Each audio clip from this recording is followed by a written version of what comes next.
Naam, wakubwa zangu shikamoo, wadogo marahaba, tayari natumai hujambo kwa ikiwa basi ni Alhamisi ya Novemba 7 mwaka 2024. Karibu tujuzane yaliyojiri katika Dira TV jioni ya leo.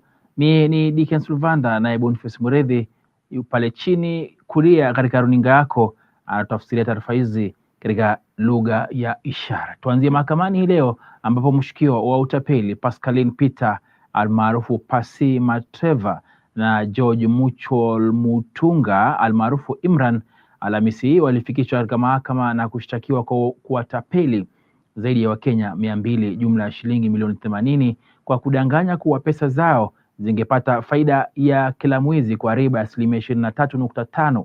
Wawili hao walifikishwa katika mahakama ya Makadara Nairobi, ambapo wakili mwendesha mashtaka Karia Joy Kawira aliambia mahakama kuwa washtakiwa walijipatia zaidi ya shilingi milioni 80 kutoka kwa walalamishi 79 baada ya kuwadanganya kwamba kiasi hicho cha pesa kingelipwa kila mwezi kwa faida ya kiasi walichowekeza, jambo ambalo walijua kuwa si kweli. Washtakiwa walipokea pesa hizo kati ya tarehe 3 Machi mwaka 2023 na tarehe 30 Agosti mwaka huu. Pasi Matreva na Imran kadhalika walishtakiwa kwa kufanya biashara ya uwekezaji wa pamoja bila leseni halali iliyotolewa na mamlaka ya masoko ya mitaji ya benki kuu ya kitaifa na kula njama ya kulaghai wa Kenya kati ya tarehe 3 Machi 2023 na tarehe 30 Agosti mwaka huu. Walikanusha mashtaka yote mbele ya hakimu mkuu wa mahakama ya Makadara Eric Mutunga, huku ikibainika kuwa walitorokea mafichoni eneo la Kantafu, kaunti ya Machakos, baada ya walalamishi kuzua hofu juu yao na kuripoti kulaghaiwa na wawili hao. Wawili hao wanaendelea kuzuiliwa huku mahakama ikitarajiwa kutoa uamuzi ikiwa itawachilia huru washtakiwa hao kwa dhamana mnamo Novemba 13 mwaka huu.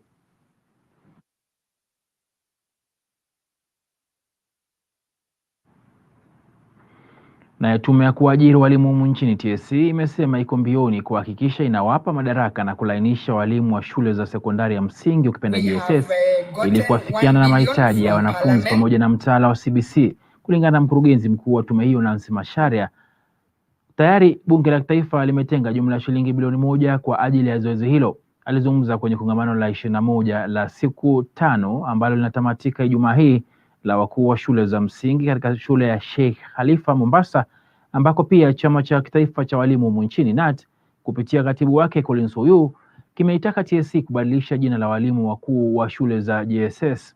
Kinaitaka serikali kukagua mishahara ya wakuu wa shule za msingi ambao sasa wanaongoza shule za upili JSS chini ya mtaala unaozingatia umahiri wa CBC.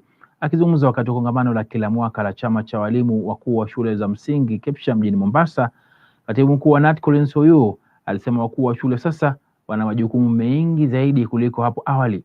Zaidi ya wakuu wa shule za msingi 15,000 wanahudhuria kongamano hilo la kila mwaka.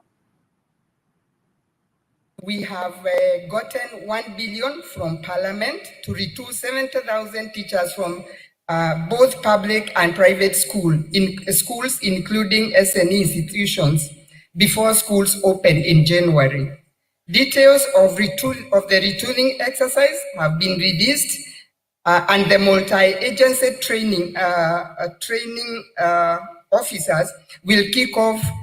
The multi-agency training will kick off immediately after the end of the ongoing KCSE. Already the Commission has recruited 60,642 grade 7 and grade 8 teachers in 2023 early this year. The titles of our heads, I think this must be pushed into Parliament as we've agreed, so that a policy is actually designed that shall even change the names of the titles of the heads of schools now known as head teachers.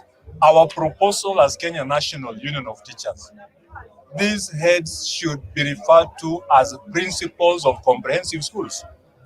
Principals of comprehensive schools, given the fact that even their roles have changed, they are doing a lot of financial management. The responsibilities are now widened, and again, the grade that used to be there for the highest grade for principals, for head teachers in our primary schools, regardless of your academic qualifications, remained at D5.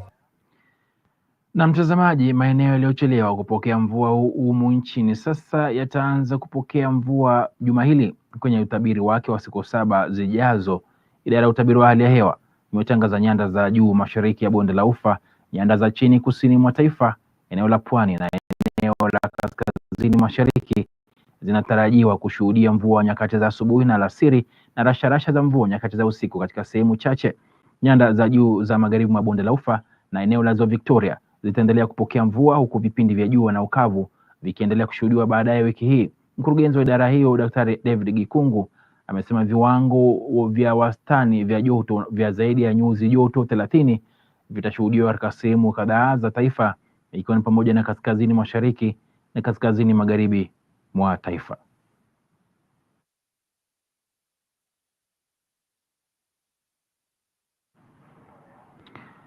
Tuelekee kule Ethiopia ambapo mgombea wa wadhifa wa wenyekiti wa tume ya Umoja wa Afrika AUC Raila Odinga Ijumaa ya Novemba 7 ambapo ni kesho ataelezea maono na masuala yatakayoyapa kipaumbele ikiwa atachaguliwa kwenye wadhifa huo mapema mwaka 2025. Huku akipigiwa debe na Rais William Ruto, Raila ataweka wazi mipango yake wakati wa mkutano utakaoandaliwa katika ukumbi wa Umoja wa Afrika AU jijini Addis Ababa nchini Ethiopia. Mkutano wa Addis Ababa ni jukwaa la kuzindua maono ya vipaumbele na mpango tekelezi ili kuangazia changamoto zinazoikabili bara la Afrika kwa kutumia fursa zilizopo na zinazochipuka barani kwa muktadha wa ajenda ya AU wa mwaka wa 2063.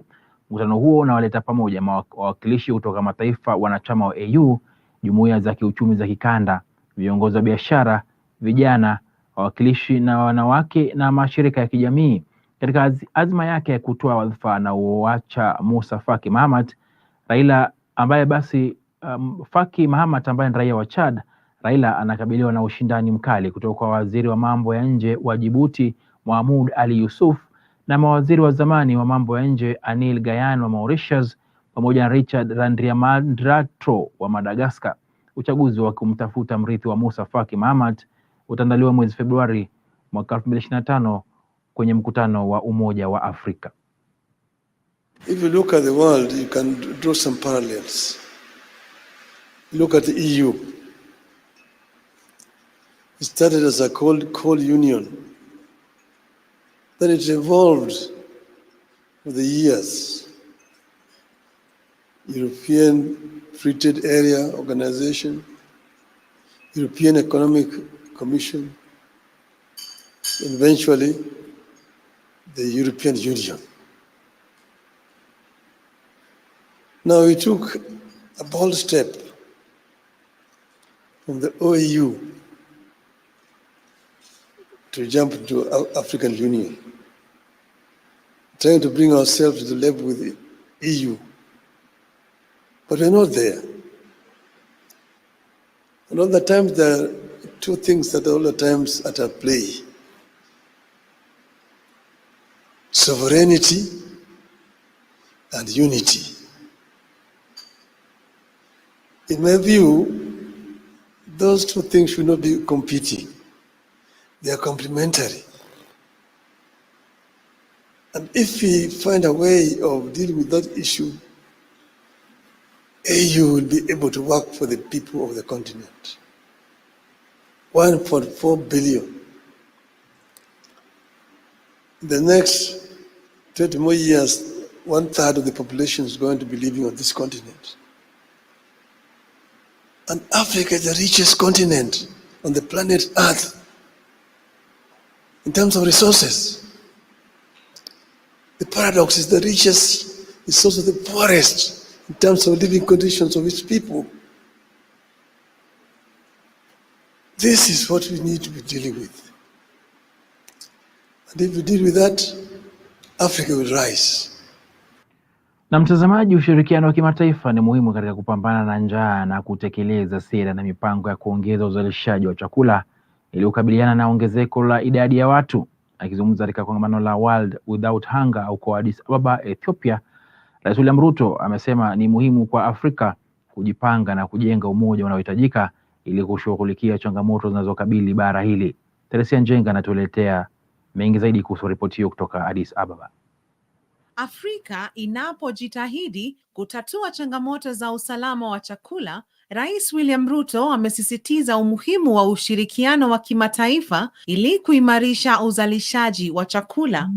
Akizungumza katika mkutano uliofanyika Addis Ababa, Ethiopia, unaolenga kutatua swala la njaa, Rais Ruto alieleza jukumu muhimu la Afrika katika kushinda changamoto hizi, huku bara la Afrika likikabiliana na ongezeko la idadi ya watu na mabadiliko ya tabia nchi. The stark condition of the global food security situation demonstrates that we are considerably off track and, without a radical strategic turnaround, are unlikely to meet the second sustainable development goal, that is zero hunger. The only way out of this tragic failure requires us to undertake bold and ambitious collective actions in tackling the root causes of hunger. We must develop agricultural communities and systems that meet the unique needs of our diverse requirements. We must invest aggressively to expand sustainable production in all value chains that constitute our food systems and prioritize strategies aimed at building resilient food systems. Kongamano hilo ambalo limewaleta pamoja viongozi kutoka pande mbalimbali duniani linalenga kutafuta suluhisho za kuwepo dunia bila njaa. Waziri Mkuu wa Ethiopia, Abiy Ahmed, naye alisema ni muhimu kulinganisha sera kati ya mataifa, jambo litakalosaidia kukuza upatikanaji wa masoko ya haki na mifumo ya usambazaji wa chakula inayoshirikisha wote. It is necessary to align policies across nations, which will foster fair market access and equitable food distribution systems critical for achieving global food security. Lastly, on supporting smallholder farmers, especially women in agriculture, we have affirmed the smallholders farmers are pillars of food security. Therefore, by expanding market access, providing inclusive financial options, and building capacity, we can empower them to feed their communities and the world. Rais Ruto alisisitiza Afrika inakumbwa na changamoto za kipekee, ingawa ina uwezo wa kushughulikia tatizo la usalama wa chakula duniani. Alitoa wito wa kuwa na sera na programu zinazolenga kuboresha uzalishaji wa kilimo, kuboresha usambazaji wa chakula na kuongeza uhimili dhidi ya mabadiliko ya tabia nchi kote barani Afrika. Ensuring that there is adequate infrastructure to support post-harvest management of produce. Ensuring that there is adequate and appropriate infrastructure to support agro-processing and value addition, not only enhances and increases returns to farmers, but also reduces post-harvest losses, as I have stated earlier. On our idealistic aspiration, it must be anchored on clearly defined, measurable goals and complemented by a determination to track the progress of implementation in order to usher all our brothers and sisters and children to a world where no one goes hungry. Kenya stands ready in full support of this noble global mission. Kauli za Ruto zinajiri huku bei ya chakula duniani ikiendelea kupanda na mamilioni ya watu barani Afrika wakikabiliana na uhaba wa chakula kutokana na mabadiliko ya tabia nchi na migogoro. It is now well known globally. Kenya continues to champion radical reforms to the institutional architecture of the global financial system in order to promote fairness and inclusivity, both in representation and decision-making, as well as in providing resources that can be sustainably invested to address Africa's unique challenges. Nikiripotia Dira ya Hope TV, Jina langu ni Tess Njenga. Naam, shukran Teresia Njenga kwa taarifa yako. Mtazamaji, wakazi wa kijiji cha Usoma katika kaunti ya Kisumu wanalalamikia kutelekezwa na viongozi wao wa kisiasa licha ya kuwepo kwa kampuni 5 eneo hilo. Wanalalamikia ukosefu wa ajira licha vijana eneo hilo kuhitimu nyanja mbalimbali pamoja na miundo mbinu mibovu kama vile barabara ambayo imelemaza shughuli za usafiri pamoja na kusababisha njaa na ajali. Aidha, wamewarai viongozi wao wa kisiasa kuingilia kati na kuwasaidia ili kusuluhisha matatizo hayo ili kupata maisha ama nafasi bora katika jamii hiyo. Sisi kama mayouth tunataka kazi. Hapo kwa hii makampuni yetu ni mingi hapa. Na hawa ukiangalia percent ya wenye wako hapo kwa hiyo kampuni, percent ya watu ya nyumbani ni kidogo. Kwa hayo makampuni yote ambayo yametuzingira hapa hivi kwetu hawapei vijana wetu ajira. Katika hii area yetu kuna barabara ndogo ndogo haijatengenezwa. Sisi tumewachwa kama refugees. Tumekuwa kama refugees katika area yetu. Chochote kikuja hatupati. Kila kitu kikuja hatupati. Angalia hao vijana. Ukiangalia sura yao ni watu ambao wanafanya bidii ili wapate riziki yao, waangalie vitu za kusaidia kwa watoto wao. Lakini kama pata mzuri wataweza kuinisa hii usoma mpaka isoma badilike. Angalia pori vile iko. Mahali kuna maendeleo, nyumba za magorofa ndio siko. Mtu anatoka Nairobi anaajiriwa pipeline, mtu anaka Mombasa anaajiriwa Coca-Cola. Si fiti vya vijana zetu wateseke hivi, na tuko na makampani imetusurround kila mahali. Tunalia sana MP wetu atoke nje na angalie venye mayouth wanateseka sana sana je Usoma. Ningependa kama wanaweza tengeneza hiyo barabara ikuwe mzuri. Na hizo makampuni pia watupe kazi. Hatuna kazi, tuko na boda na saa zingine boda zinaharibika saa zote. Naam, mpenzi mtazamaji, taarifa hii ya Usoma kidogo yatufikisha upande wa pili kupata fursa ya kunywa maji kidogo, kisha tarejea na biashara na taarifa kutoka Marekani. Usiende mbali.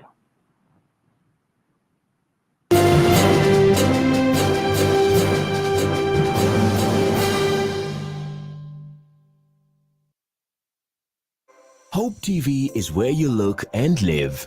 With an excellent selection of the best Christian programming consisting of local and international content of inspirational stories, talk shows, Bible commentary, youth, health shows, children entertainment, contemporary gospel music, extended times of worship, live broadcast, news, movies, drama, Christian ministry programs, and so much more. Hope TV is another quality service from Christ is the Answer Ministries with over 45% of authentic and credible local content every week. Hope TV is a sister station to Hope FM, Kenya's leading Christian radio station with footprints across the country. Tune in to Hope TV, where you look and live. The Asian community in Kenya has been nationally recognized as the 44th tribe of the people of this great nation. For me, God is real in Christianity. I talk to Him, He talks to me. I fail, He forgives me. When I first read the first book of Genesis, it gave me an orderly sense of accounts of creation. Day 1 is what He does. Day 2, He creates this. Day 3. Every third Thursday of the month, we bring you Asia Testify, where we will be listening to life-transforming stories of Asian believers who have walked with the Lord. Only here on Hope TV. Look and live.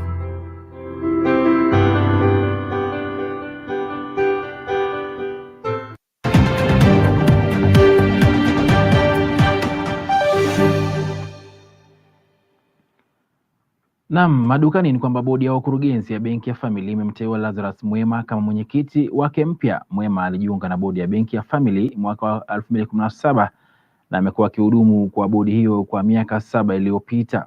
Pia ameongoza kamati mbalimbali za bodi ikiwa ni pamoja na kamati ya mikakati ya bodi, kamati ya ukaguzi wa bodi. Mwema ana shahada ya biashara katika uhasibu kutoka Chuo Kikuu cha Nairobi na ni mhasibu aliyeidhinishwa. Pia ni mtaalamu aliye na uzoefu na utaalamu wa zaidi ya miaka 30 katika fedha, bima na sekta pensheni.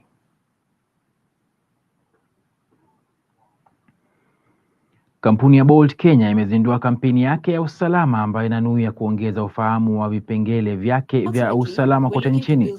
Kwa mujibu wa meneja mkuu wa Bolt nchini Linda Ndungu, kampuni hiyo ya usafiri wa umma mijini itatumia jumla ya shilingi bilioni 14 katika kipindi cha miaka mitatu ili kusaidia kuongeza uelewa wa vipengele vyake vya usalama na kuongeza hatua za kusaidia kuzuia visa vya ukosefu wa usalama kwa abiria na dereva wake. Ultimately, we're looking to build trust between the driver, trust between the passenger, and this will lead to a seamless, enjoyable trip experience that works for everybody. Now, what exactly are we going to put this money in? We are going to do several things. We're going to enhance the products we already have. We're going to build new products. We're going to bolster our support team. We are going to increase the education and awareness of the features that are available, because we understand that safety is a continued conversation, and it's about making sure that we keep raising the bar. The bar might be high, but we have to keep raising the bar because, life is what it is, reality is what it is. But ultimately, we as Bolts, when we provide this platform, we want everyone to look forward to being on the platform. We want our drivers to know that, Bolt is by my side on every ride. We want the rider to know that, hey, Bolt is on my side. The investment that we are putting in towards safety, we are investing 14 billion Kenya shillings over the next 3 years towards safety holistically.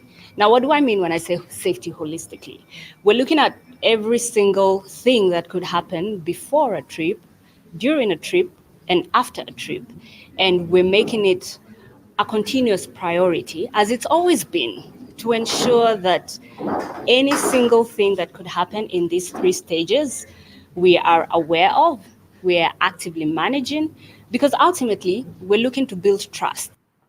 Faida ya nusu mwaka ya kampuni ya Safaricom kufikia Septemba 30 mwaka huu imeshuka kwa asilimia 17.7 hadi shilingi bilioni 28.1 kutoka shilingi bilioni 34.1.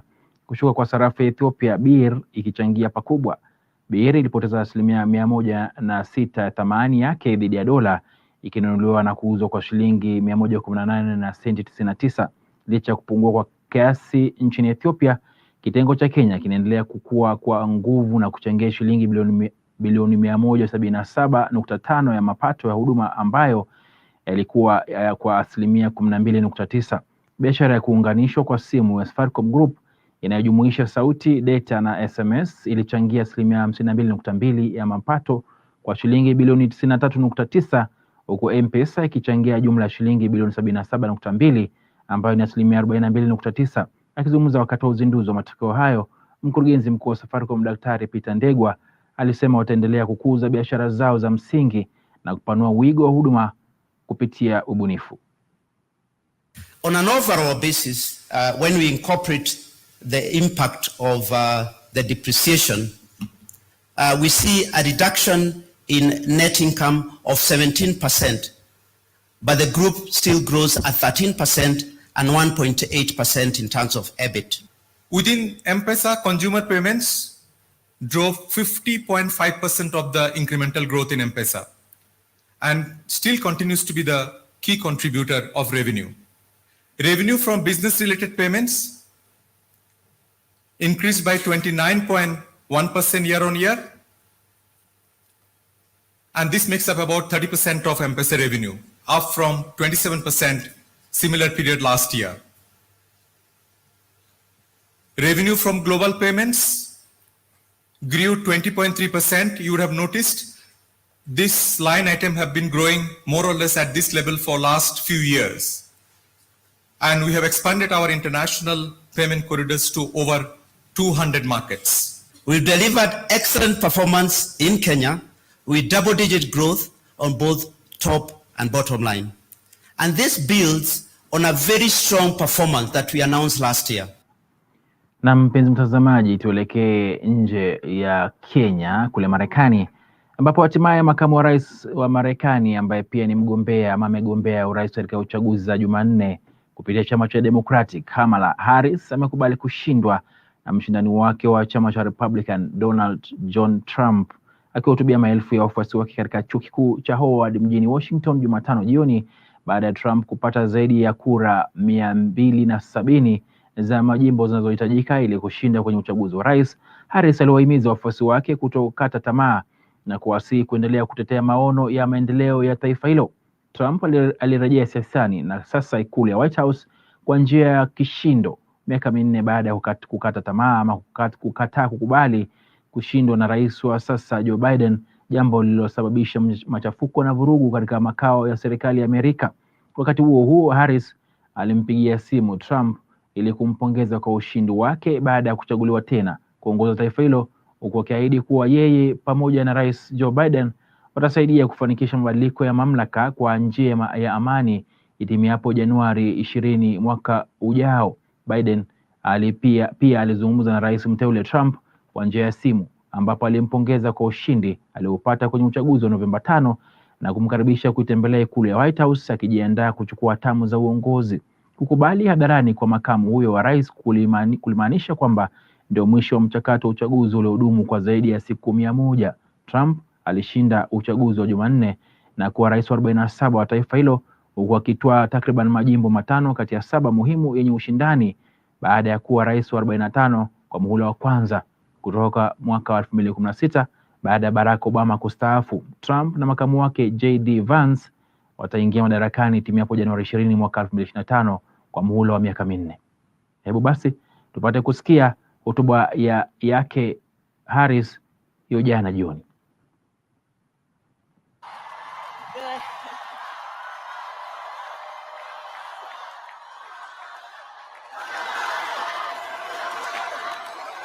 Good afternoon, everyone. Good afternoon. Good afternoon. Good afternoon.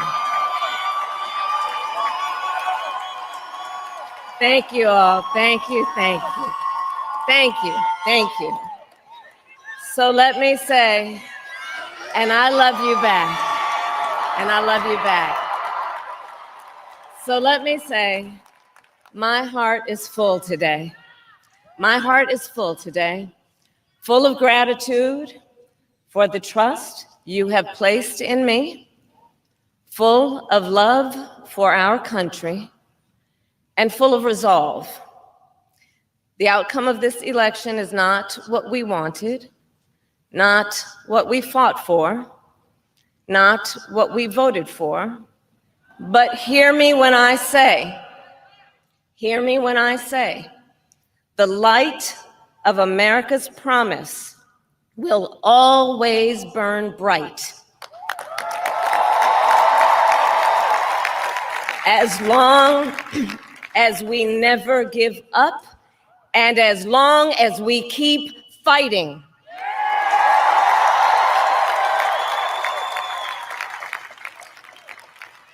To my beloved Doug and our family, I love you so very much.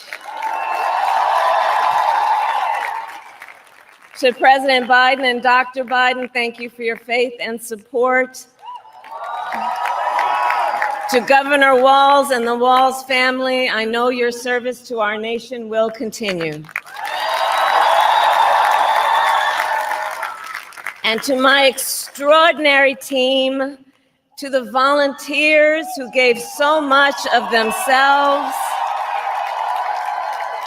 to the poll workers and the local election officials, I thank you all. Look, I am so proud of the race we ran and the way we ran it.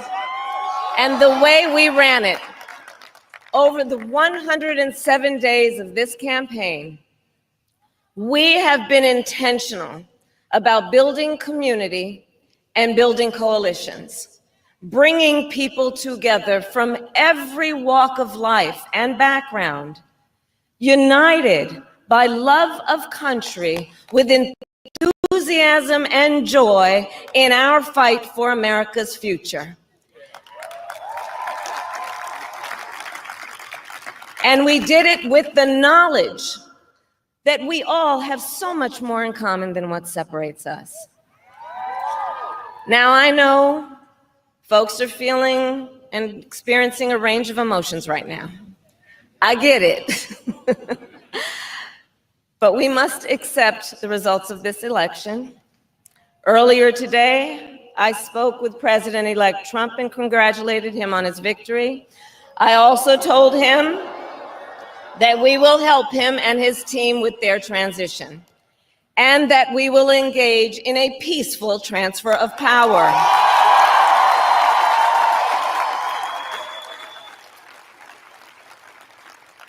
A fundamental principle of American democracy is that when we lose an election, we accept the results.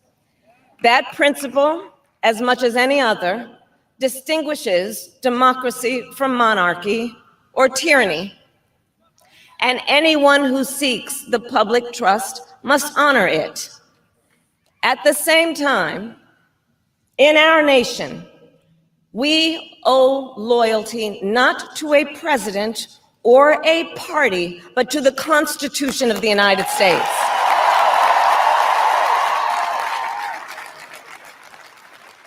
And loyalty to our conscience and to our God. My allegiance to all three is why I am here to say, while I concede this election, I do not concede the fight that fueled this campaign.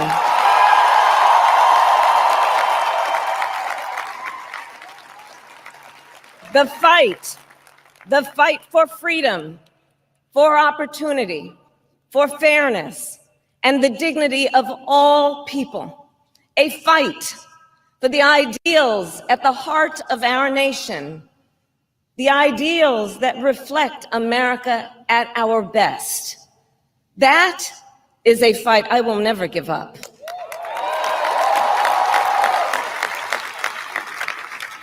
I will never give up the fight for a future where Americans can pursue their dreams, ambitions, and aspirations, where the women of America have the freedom to make decisions about their own body and not have their government telling them what to do.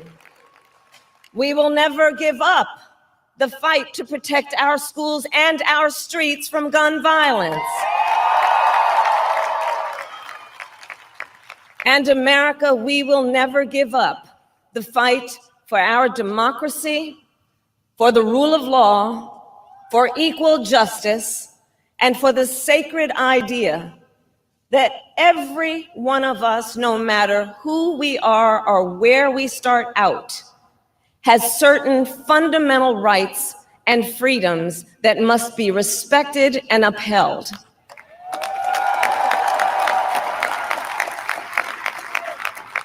And we will continue to wage this fight in the voting booth, in the courts, and in the public square.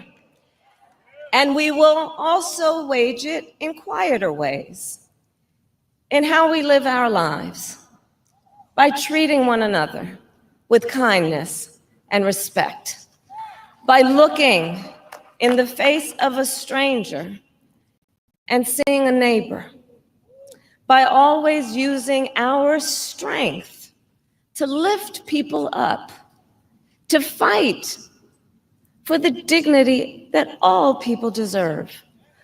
The fight for our freedom will take hard work, but like I always say, we like hard work. Hard work is good work. Hard work can be joyful work. And the fight for our country is always worth it. It is always worth it.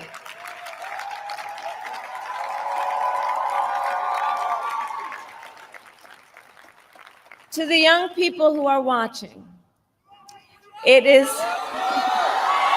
I love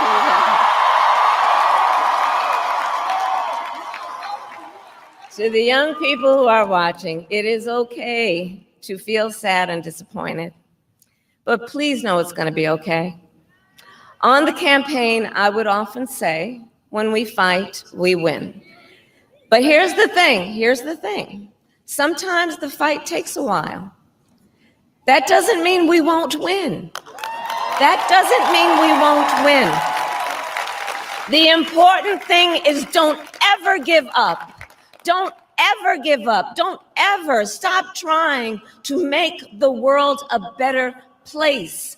You have power. You have power. And don't you ever listen when anyone tells you something is impossible because it has never been done before.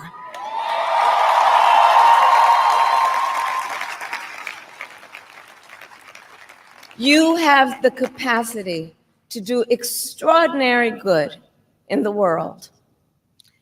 And so to everyone who is watching, do not despair. This is not a time to throw up our hands. This is a time to roll up our sleeves. This is a time to organize, to mobilize, and to stay engaged for the sake of freedom and justice and the future that we all know we can build together. Look, many of you know I started out as a prosecutor, and throughout my career, I saw people at some of the worst times in their lives.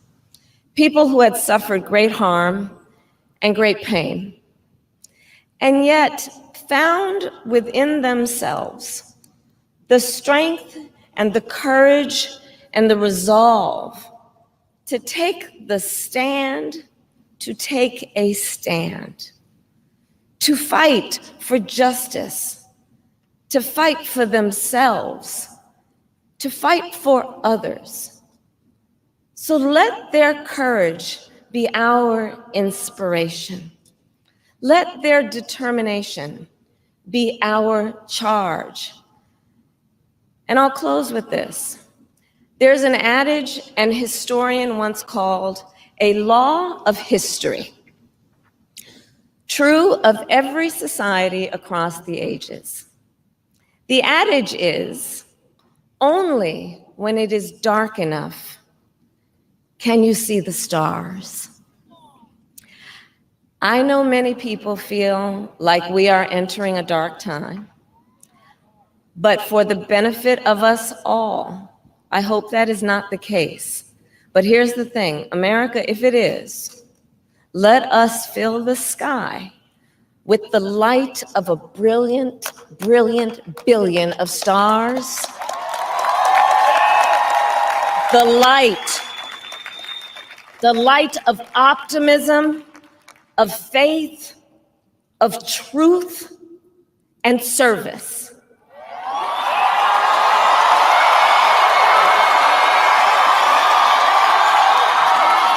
HU.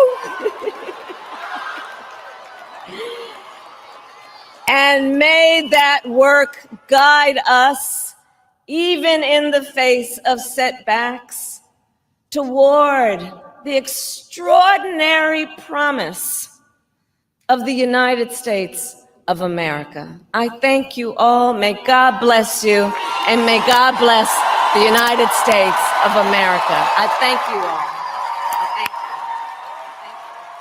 Mtazamaji, ama kweli asiyokubali kushindwa si mshindani. Kila laheri kwake Donald Trump anapo basi jitayarisha kuchukua hatamu za uongozi katika taifa hilo la Marekani. Naye Harris, kila laheri pia katika ari yake ya kisiasa na kubadilisha maisha ya Marekani. Hapa nyumbani basi kwetu tusalie na funzo na kidogo basi, na nizungumzie tu kidogo swala ambalo kidogo limekuwa likizungumziwa humu nchini, kwamba zaidi ya Marekani 180 milioni walipiga kura, ila tume ama baraza la masuala ya uchaguzi Marekani likaweza kuhesabu kura na kuweza kupeperusha matokeo chini ya masaa 24.